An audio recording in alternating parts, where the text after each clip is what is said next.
So the month of February is coming up. We're going to celebrate a birthday, yours. Also, we have the Super Bowl in February.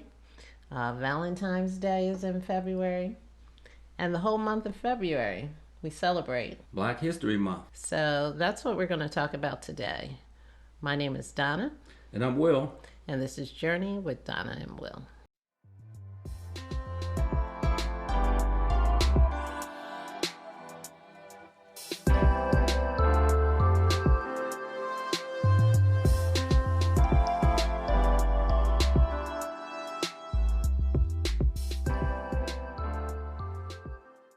Here today, there are some states that are trying not to teach Black history, but African Americans and Blacks have definitely made an impact on the United States, and it definitely should be taught. Absolutely. African Americans have been in this country even before it was founded. African American history is an integral part of American history. American history cannot be told without it. Right. And as we said before, it doesn't start in America. Black history starts way back in Africa. Some of the videos that we did before, we showed huge libraries in Timbuktu, how we ate very well fruits and vegetables and things back then, and also economically. We could talk about Mansa Musa, the richest person in the world. Yeah, it goes back to the continent of Africa, like you said, where the people there had their own way of living, their own culture, their own music, food, dance, religion, goes on and on. People like Tom Hanks, he wrote an opinion piece in the New York Times saying that he had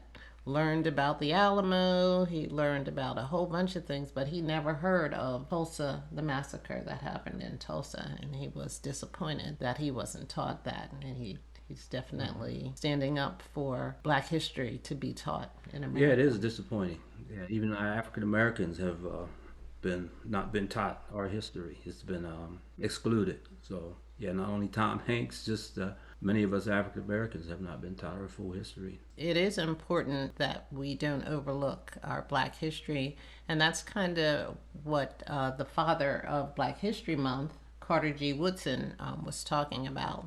Carter G. Woodson was born in 1875 in Virginia to formerly enslaved parents. He is the second African American to earn a PhD from Harvard University. He's second to W.E.B. Du Bois. In 1915, he founded the Association for the Study of Negro Life and History to encourage scholars to engage in the intensive study of the Black past. He saw African American contributions overlooked, ignored, and even suppressed by the writers of history textbooks and teachers who use them.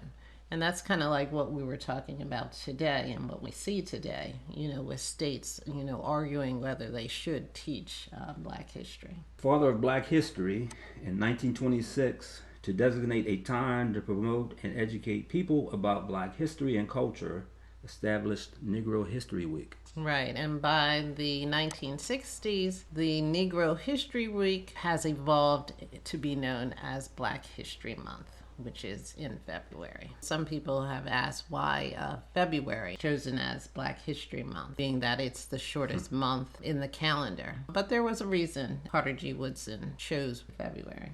Yeah, primarily because of the two prominent figures who were born in that month, namely President Lincoln, who was instrumental in the Emancipation Proclamation, and Frederick Douglass, former slave, who was an abolitionist who fought to free those that were enslaved. Right. Frederick Douglass really did not know his specific birth date because at the time he was born, he was enslaved, but he knows he was born around 1818, and he has chosen February 14th to be the birth date. And of course, Lincoln, his birth date was February 12th. So it was interesting to find out that other countries do celebrate Black History Month. I know Canada celebrates it. Also, the UK celebrates it. It's not in February for the UK. They celebrate it in October. But other countries do celebrate Black History Month. The other thing I didn't know was the themes. In 2020, the theme was African Americans and the vote. In 2021, it was the Black family, representation, identity, and diversity. In 2022, it was Black health and wellness. And for this year, 2023, the theme for Black History Month is Black resistance.